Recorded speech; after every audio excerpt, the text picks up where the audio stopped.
Viewers, আসসালামু আলাইকুম। আমি জমির চৌধুরী বলছিলাম। আশা করি আপনারা ভালো আছেন। এই ভিডিওতে আপনারা যাকে দেখছেন ওনার নাম হলো মতিউর রহমান চৌধুরী, সম্পাদক, মানব জমিন। খুব ভালো লোক, খুবই ভদ্রলোক,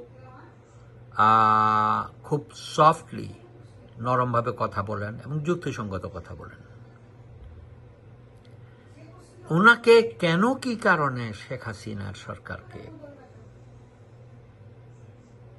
2 অগস্ট ফোর্স করতে হবে বিদেশে চলে যাওয়ার জন্য? এটাই কি গণতন্ত্র? গণতন্ত্র কেউ কি কথা বলার, কেউ যদি আমার বিরুদ্ধেও কথা বলে বলুক, সেটাই তো গণতন্ত্র।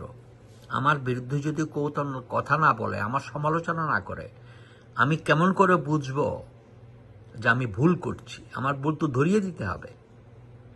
আপনারা শুনুন, মতিউর রহমান চৌধুরীর মুখেই শুনুন। এইবার আপনারা যে বিপ্লব দেখেছেন সেটা কিন্তু আমি দেখতে পাই। 2 আগস্ট রাতে আমাকে প্লেনে তুলে দেওয়া হয়, আমাকে চলে যেতে হয় দেশের বাইরে। আমার সামনে অপশন ছিল দুটো, এক হয় দেশে থাকবেন, থাকলে জেলে যাবেন, আর যদি আরেকটা অপশন হচ্ছে আপনি বিদেশে চলে যেতে পারেন। শেষেরটাই আমি বেছে নিলাম, জেলে যাওয়ার চিন্তা। এই পরিস্থিতিতে আমার কেন যেন মনে হয় কি কারণটা কি মানব জমিন আপোষ করে নেই। আমি না করে যদি বেঁচে থাকতে পারি, আমার সহকর্মীরাও করতে পারতেন, কিন্তু সেটা করেনি। এটাই হচ্ছে আমাদের দুর্ভাগ্য। রাষ্ট্র সংস্কার কিন্তু সহজ কাজ না, এটা কঠিন এবং জটিল প্রক্রিয়া। আপনারা যত সহজে বলছেন তত সহজ কাজ নয়। আপনি দেখেন প্রতিদিন দাবি জানাচ্ছে। আগে দাবিগুলো কোথায় ছিল? দাবি জানাতে হবে। আমি তো চাই যে হ্যাঁ, অবশ্যই কথা বলতে হবে। গণতন্ত্রের কি সৌন্দর্যই হচ্ছে যে কথা বলা, আপনার অভাব অভিযোগ আপনি মানুষের কাছে তুলে ধরা।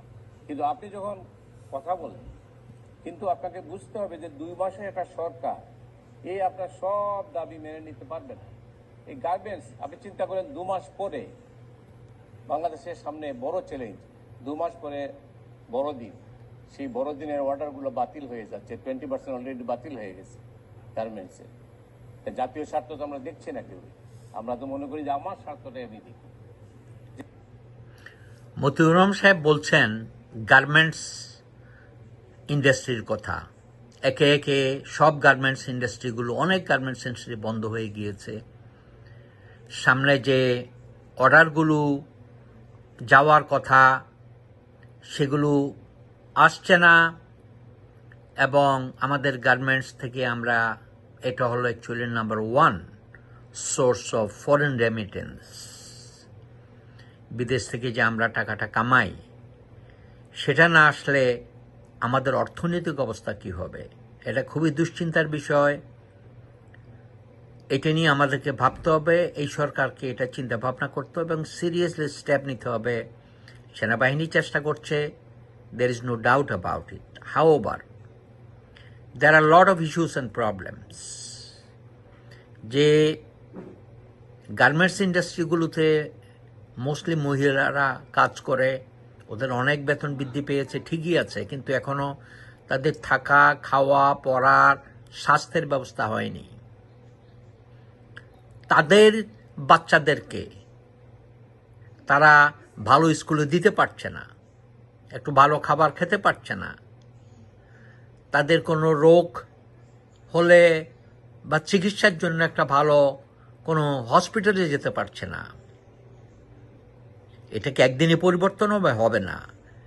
এই সরকার যদি ঠিকমতো দায়িত্ব পালন করতে চায়, স্বাস্থ্য ব্যবস্থার আমূল পরিবর্তন করতে হবে, গণমুখী স্বাস্থ্যের ব্যবস্থা করতে হবে এবং সাধারণ মানুষদের স্বাস্থ্যসেবায় তাদেরকে অ্যাক্সেস দিতে হবে। ধন্যবাদ।